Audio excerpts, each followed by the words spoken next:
Good morning. With the impending weather on the way with Hurricane Teddy, I am hopeful that Islanders are prepared for the weather event and stay safe today and tomorrow. I'm pleased to report that there are no new cases of COVID-19 in our province and that our last active case has now recovered. So there are currently no active cases in P.E.I. As I've said before, we're going to be living with COVID-19 for the foreseeable future. And part of our new normal is carefully managing the risk of transmission and living our new normal lives. And it's all about compromise. By following public health measures in our province, we are working to contain the spread of COVID-19 and avoid taking steps backward. It's important that we work together to not let the pandemic fatigue set in. We do not want to become complacent. What we do now influences the weeks and months ahead, and we do not want to get to the point of reversing restrictions and moving backwards as we are seeing in some of the other provinces. We are very fortunate to have many restrictions lifted here. Our children are in school, our businesses are open, sports and recreational activities are able to continue. And I think we're one of the only provinces that are having provincial championship games. And under our gathering guidance, smaller events are permitted. P.E.I. and Islanders have done a tremendous job so far, thanks to the efforts of Islanders, and we continue to navigate the pandemic, and we will continue to navigate the pandemic this way if we are working together. As I mentioned, across the country, we are seeing an increase in positive cases, and we have seen some school closures and measures that are more restrictive, for instance, in terms of gathering numbers, British Columbia and Ontario. And it's a reminder that what happens in our community does impact what happens in our schools. And as what we do today makes a difference tomorrow. It also serves as a reminder that before attending a gathering, it's important to ask ourselves, is it important that I attend? And are the people attending part of my small social circle? So it is important to assess the level of risk.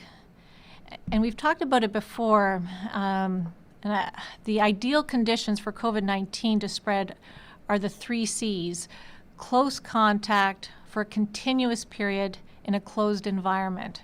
So I'm asking Islanders to continue to keep our social circles small, and we recognize that socializing is important and we need to be around people, but in a pandemic, we also need to be around fewer people with more space. Over the last number of days, 811 has been experiencing high call volumes, which has left some callers reaching a busy tone or a message. And that 811 system, of course, is shared with Nova Scotia, and so Nova Scotia is experiencing the same thing.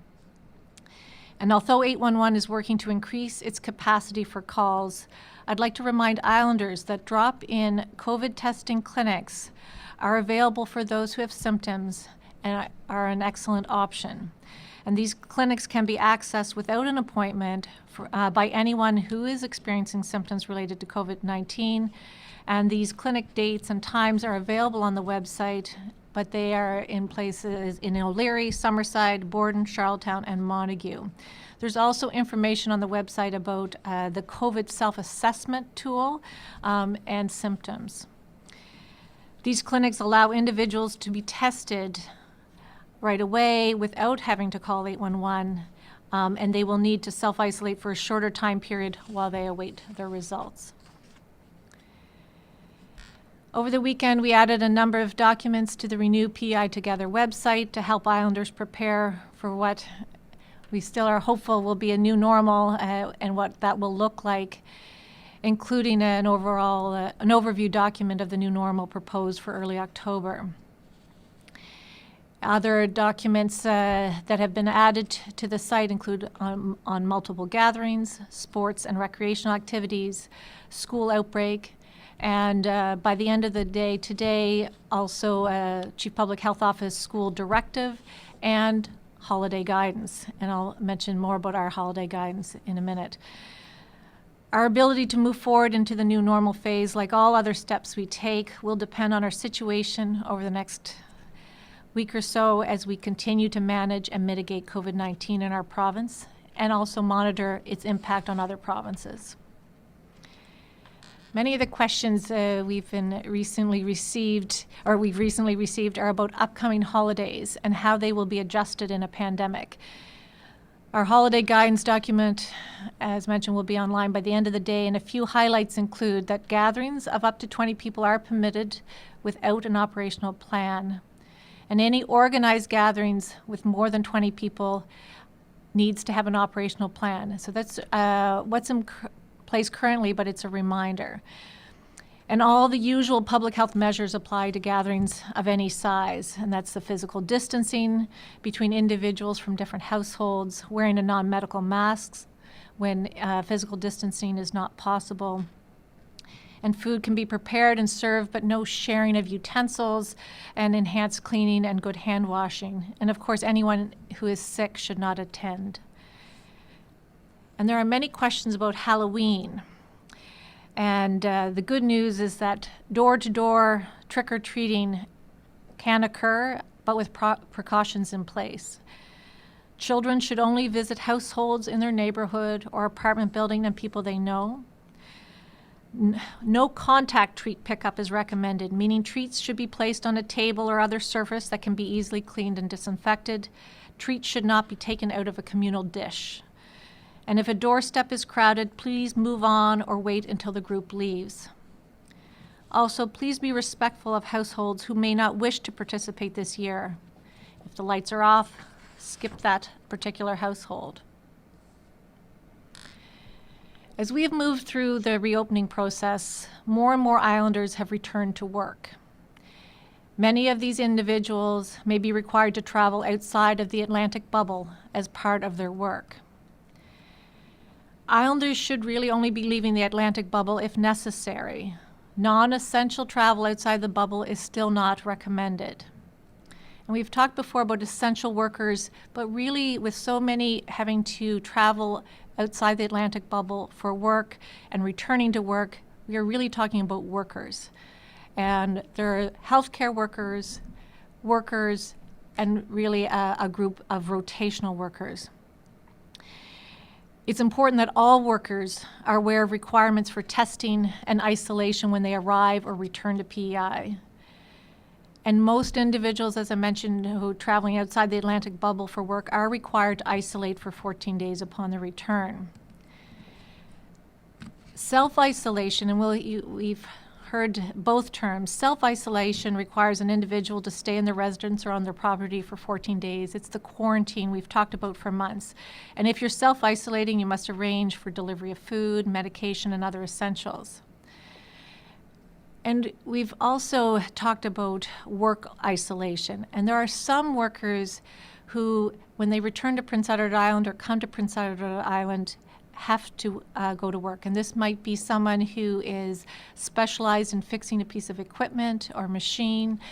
There are healthcare workers who are needed at a facility. And it is this group who may need to work isolate. And work isolation is really very similar to self-isolation, but it allows the individual to go to work if they have to and are unable to work at home. They still must maintain physical distancing, wear a non-medical mask, practice good hand hygiene, and monitor for any symptoms. And as with self-isolation, they cannot attend public events or go shopping, and they must arrange for the delivery of essentials. And work isolation also involves testing. And then finally, there are Islanders who are rotational workers, and this includes truck drivers, nurses that are traveling north on a regular schedule, camp workers, and other individuals who travel routinely, frequently, and on a set schedule where they're spending at least 50% of their time away from P.E.I. for work and outside the Atlantic bubble. These rotational workers must be tested on a regular basis. This process began early in the pandemic and will continue. And these are rotational workers who travel back and forth frequently and regularly on that set schedule with this testing option. It's really a balance of an acceptable risk of transmission of the virus with the need for these rotational workers to see their families for the limited time they are home. So workers, including healthcare workers, who work outside the Atlantic bubble and return must either self-isolate or work isolate for the most part. And we get many questions about individuals, workers and others, wanting to be tested and skip self-isolation. And we've said at different times, testing is not a means of getting out of self-isolation. It's a way to really identify an infected person at that particular point in time, and it has its limitations, especially with asymptomatic people. Self-isolation is an extremely important public health measure, and it has been successful in containing the spread of COVID-19 and P.E.I., especially as all of our cases to date have been linked to travel.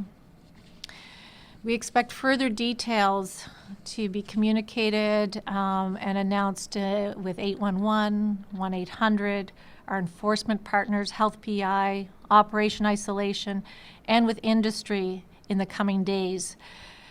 There will be an expectation that island residents who travel outside of the Atlantic bubble and who are required to work outside of their home when they are back in Prince Edward Island can apply to work isolate effective October 1st via a self-declaration form. And more details, as I mentioned, will be available within the next week.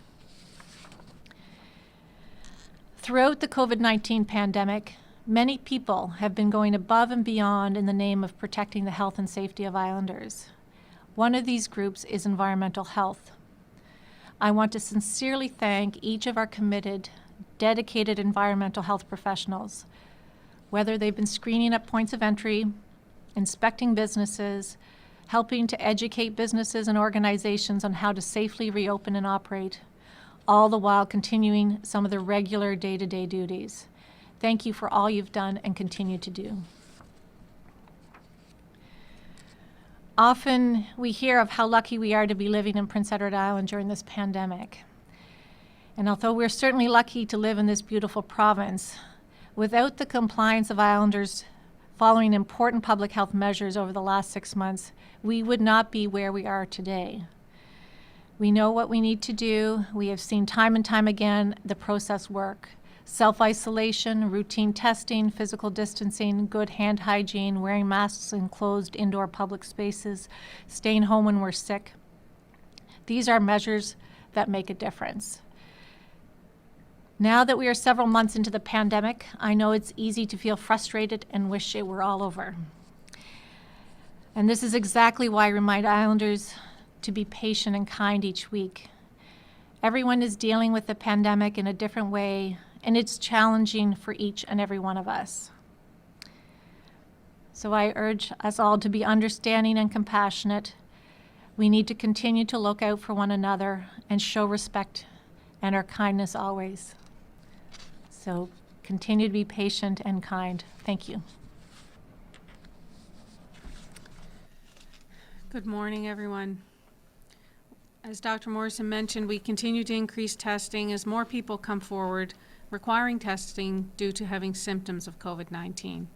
These tests are very important in our response, ensuring we catch any cases of COVID-19 that arise in P.E.I. quickly and be able to limit the spread. Now, as more flu and cold-like illnesses occur, we are seeing more tests being performed, particularly at our drop-in clinics. The Charlottetown drop-in clinic alone had 281 patients visit yesterday. Please remember that those individuals, especially children who have COVID symptoms or others who have COVID symptoms, can visit one of the drop-in clinics without an appointment. While anyone with symptoms can attend these sites, remember that there can be a wait, and we ask people to have patience with our staff and with each other as people are lining up for testing. Individuals who are needing testing but do not have symptoms of COVID-19 are recommended to book an appointment if possible to further support our testing clinics capacity and make it more efficient for you. Islanders can contact their family physician or nurse practitioner for a referral to a scheduled appointment, as well as calling 811. And we know there have been some challenges with the volume of calls to 811 recently, and that's why I think we're both reminding people this morning that if you have symptoms, please visit one of our drop-in centers. All the testing clinic information is available on the COVID-19 section of the government website. I'll remind everyone that the swabs that are retrieved at those testing clinics are processed in our Health P.E.I. labs, and we're monitoring this service, recognizing the higher demands on the lab with more tests being done. Negative results are available through the Negative Test Online website for Islanders with a P.E.I. health card. People can begin looking for their results as soon as 12 hours after the swab was taken, but with increased numbers, be mindful that it may take up to 72 hours to have your results posted if they're negative. For international travel, we have begun offering the testing for people who require negative COVID-19 test results for travel to another country. The process to access this testing is different from other testing, and international travelers requiring these tests can call the 1-833-533-9333 number or email covidtravel@gov.pe.ca. They should do this at least 5 days prior to your departure to schedule an appointment for testing, and you'll be given instructions to follow in order to get your test results in time for your travel. As Hurricane Teddy approaches the Maritimes, we're monitoring closely and making preparations to handle any issues that may arise from both COVID and the Health P.E.I. services from that perspective. We have proactively canceled the Wednesday drop-in clinic in Montague as it's an outdoor clinic, and it would not be safe to offer that clinic tomorrow with the pending weather. Any additional cancellations to services will be announced, and I'd ask the public to monitor any public service announcements and check for scheduled appointments for regular services if there are impacts due to the weather. Thank you once again to all Islanders who are following the COVID-19 precautions. You are together with us making a real difference here on P.E.I. To further protect our healthcare system and healthcare workers, we are asking that everyone coming to our Health P.E.I. services wear a non-medical mask. This includes when you're coming as a visitor or a support person or as a patient to receive Health P.E.I. services or attend appointments. Please remember to bring your mask with you and wear it for your appointment. Exceptions will be made for those with medical conditions which don't allow them to wear a mask. I want to continue to thank the staff and physicians who are making this response possible. While the COVID numbers are low, our work continues, and in some ways it's been more than ever important as the testing increases as the province reopens. We want to support that reopening and maintaining our current status and move towards a new normal in living with COVID-19. So I want to say thank you to everyone who has contributed to this response. Please attend your appointments and seek care if you need it, and remember to wear a mask and be kind to one another. Thank you. Thank you, Marion. And we'll open it up for questions. Stu Neepy, The Guardian. Hi, good morning to you both. I actually just wanted to ask maybe a question for both of you, Dr. Morrison and Ms. Dowling. If you could talk a little bit more about the specific CPHO guidelines that have been directed to municipal staff and EMO staff in preparation for the coming post-tropical storm Teddy. I'll start, Stu. So certainly EMO taking a lead of as their responsibility for the preparation for Hurricane Dorian.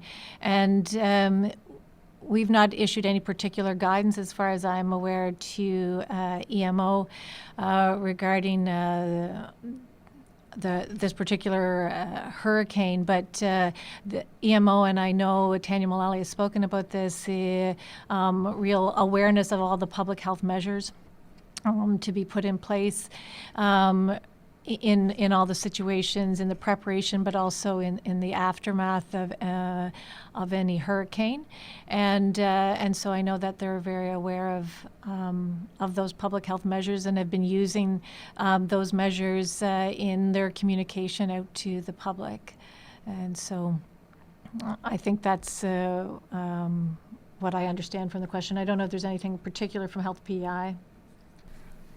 Yeah, I can just add that we have done a lot of preparation as we do in advance of any storm or weather event that may be coming toward P.E.I. and EMO does lead that with our Department of Emergency Services officers who send that communication and the sites. We have made some specific preparations for this storm with some of our services that are COVID related. In a way, in particular, some of the tents that have been at our long-term care homes that need to be secured or maybe taken down for a short period of time to make sure they're safe. The drop-in testing centers, as I mentioned, Montague, which is an outdoor location, will be closed tomorrow to make sure that's safe for everyone who's there, mitigating any power loss and those types of things. But we do those preparations on a regular basis with our storms that tend to come to the island, both winter and fall. And Stu, really, Marion referred to it, the EMO works with the designated emergency services officers in all the departments as part of the preparation and lead up. And so that has been ongoing, and even at our points of entry, we've done some extra preparation, of course, with at the bridge and at Wood Islands, but I understand the ferries may have been canceled today. But those are the kinds of things that we would be thinking about within the CPHO with our partners. Our drop-in testing center at the Eastlink Center as well has been moved indoors for this afternoon, so that because it's also an outdoor venue, but it's carrying on, but it will be moved indoors to make it safer for people. Okay, thank you for that. I guess maybe a bit of a wider question for this fall, just on the whole subject of a second wave. You know, we are seeing, of course, a significant increase in cases in Ontario, British Columbia, other parts of Canada. So I guess, you know, sort of a blunt question, yes, no, are we starting to see the beginning of a second wave elsewhere in Canada? And if the answer is not yes, why not, I guess? Like, at what point do we consider it to be a second wave?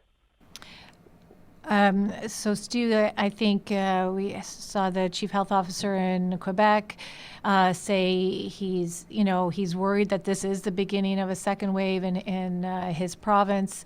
There have been other parts of the country, as you indicate, with an increasing number of cases, and really it's sustained increases over a period of time where you really know you're in a wave and not just a little mogul, and those terms have been used by others across the country. So I am watching carefully. I know everyone is what is going on around the rest of the country. I am concerned that this could be the beginning in certain regions of a second wave, and it makes me even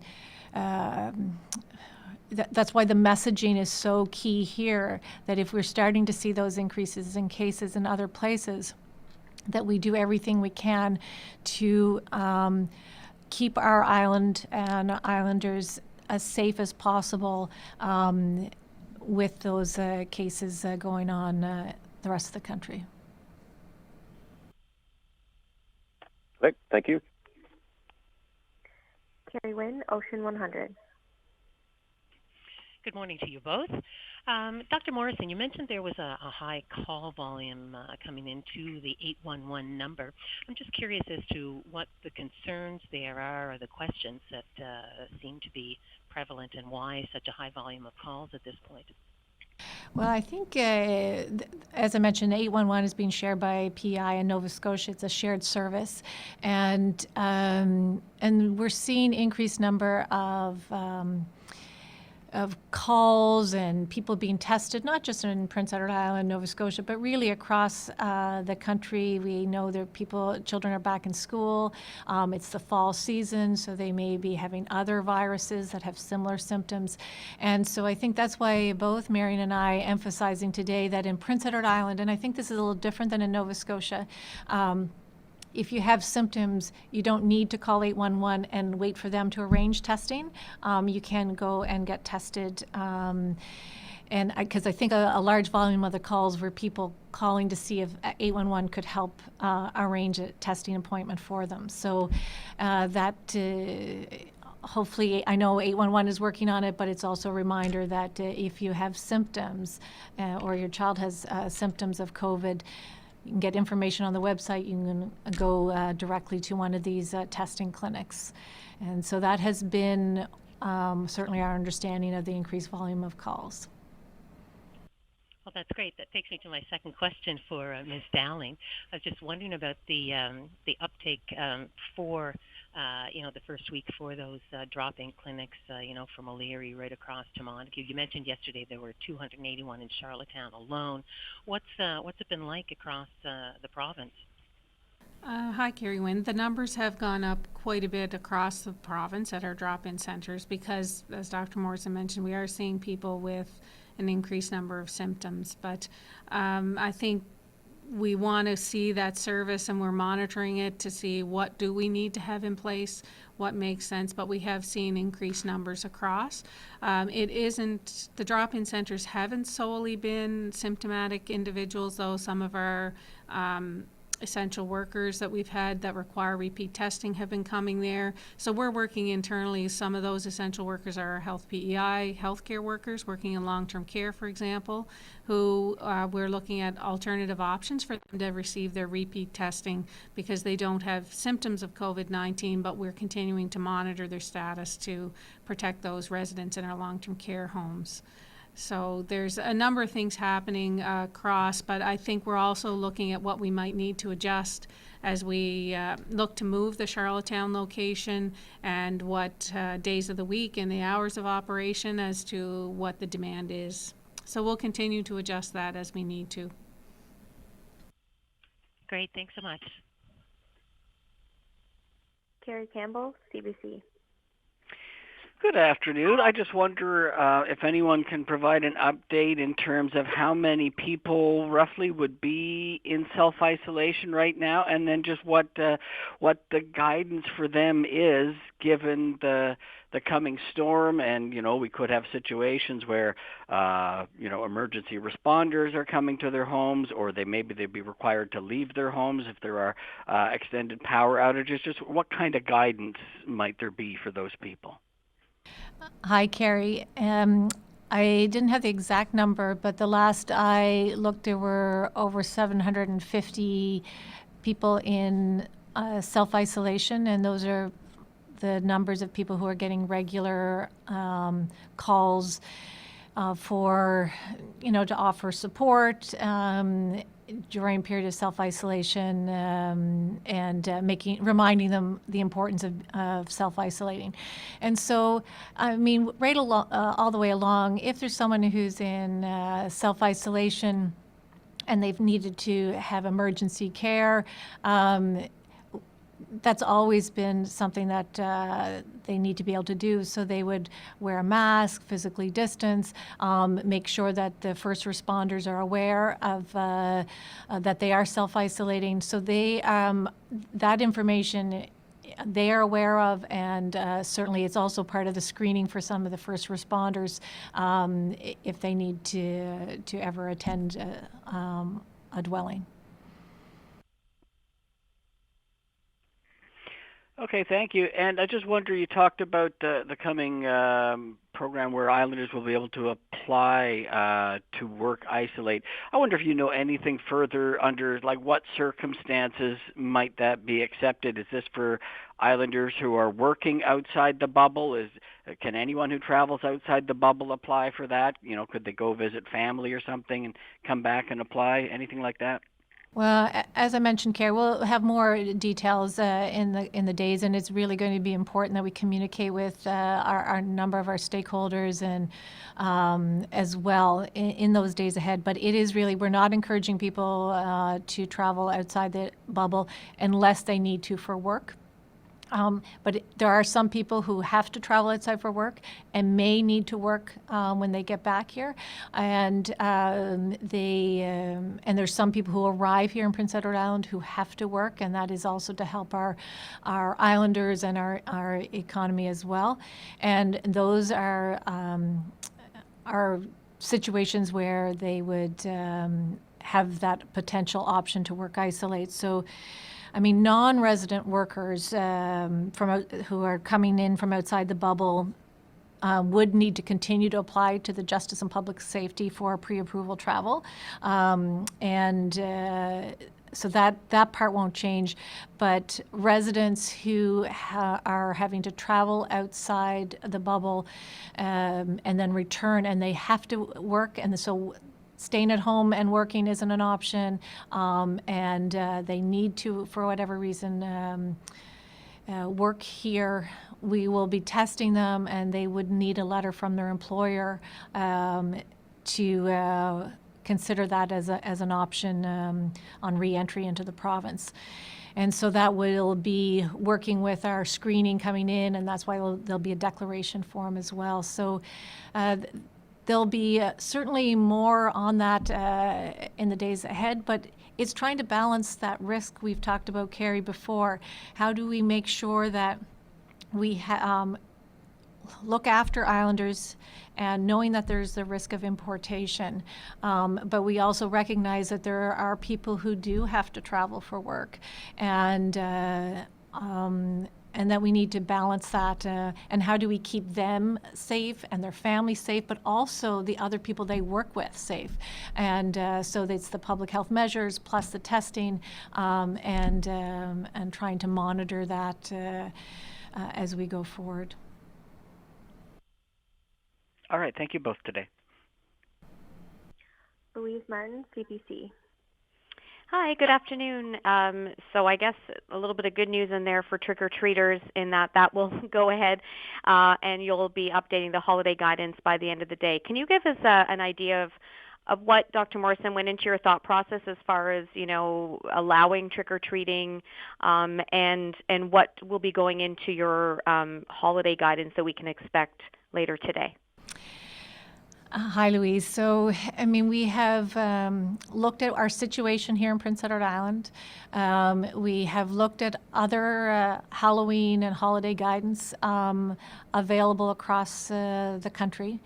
And this has been reviewed with a big team of people associated with the Chief Public Health Office. And recognizing that it is, Halloween's over a month away, but and so things can change. But I think we've had lots of questions on Halloween, but also cognizant that there are other holidays that are even before Halloween, such as Thanksgiving, and so it's an important reminder about how to keep safe in certain gatherings, and that are celebrations we know for many families. Thank you very much. And I noticed, we're talking about an increased number of calls to 811, and there's some inconsistencies, it seems, with the lineups at some of the drive-through testing.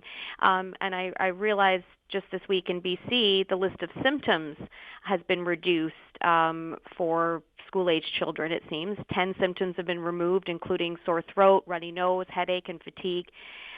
Given sort of we're coming into cold and flu season, a lot of students going in with the sniffles and being sent home and sent for a COVID-19 test. Is that something that P.E.I. would consider, reducing the number of symptoms, to take a child out of school to be tested? Louise, it's interesting. I know we talked about that with the team this morning, and we know that children often have very mild or hardly any symptoms at all. So we're conscious that BC made that change, and they're also seeing so many increased number of cases, and they have community spread that it may be that they can't test everyone, and they can only test a certain number. But so at this point, we're going to certainly watch that. We have people on the team on a technical advisory committee that shares that kind of information right across the country. And so we'll continue to look at it, but at this point in time, really we want to make sure we have early detection, and that's why we have testing in place, early detection of our cases so that we can isolate them and minimize transmission. So at this point in time, based on what we know, we wouldn't change it certainly today, but we'll continue to look at it. All right, appreciate that. Thank you. Laurent Rigaud, La Voix acadienne. Bonjour, docteur Morrison. J'avais moi aussi une question sur Halloween. Est-ce que vous pouvez réexpliquer ce que vous avez dit en français, s'il vous plaît, pour comment ça va se passer le trick or treat pour Halloween cette année, s'il vous plaît? Bonjour, Laurent. Alors, on vient de recevoir beaucoup de questions à propos d'Halloween, et puis à ce moment, on dit que c'est possible de faire door-to-door, porte-à-porte, trick-or-treating, mais il faut faire attention. Alors, les enfants devraient visiter seulement les personnes qu'ils connaissent, qui sont sur comme la région de leur maison, et dans pas loin de chez où ils habitent. Et puis, s'ils prennent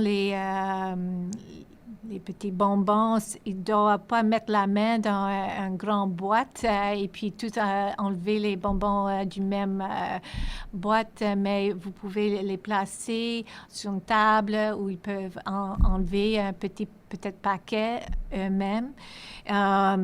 Et puis, s'il y en a beaucoup de gens vers une porte, laissez les gens qui sont là partir avant de s'approcher trop près de la porte.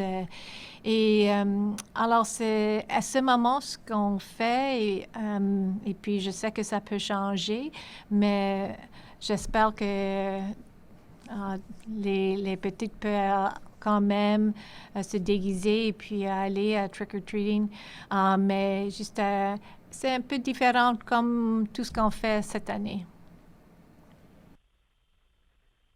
OK. Et j'avais juste une autre question concernant la situation au Canada. Vous déconseillez toujours de voyager hors de la bulle atlantique, sauf si c'est pour le travail. Quelles sont les inquiétudes aujourd'hui dans les autres provinces? Est-ce que vous pouvez juste faire un point rapide en français sur la situation au pays? Alors, la situation au pays, on a des nombres qui montent à Colombie-Britannique, Alberta, Ontario, Québec, et c'est pas seulement un jour, et ça continue depuis plusieurs jours. Et puis, ça nous inquiète que ces nombres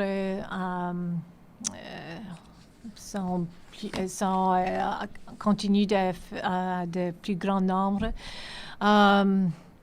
Et puis, c'est plutôt les personnes qui sont un peu plus jeunes, moins de 40 ans. Et on n'a pas tellement de personnes à l'hôpital, mais des fois, il y a 2-3 semaines, c'est comme un lag entre les cas et le nombre de personnes qui sont à l'hôpital. Alors, on va voir qu'est-ce qui arrive dans les 2-3 semaines qui suivent. Merci. I think that's it. Thank you very much.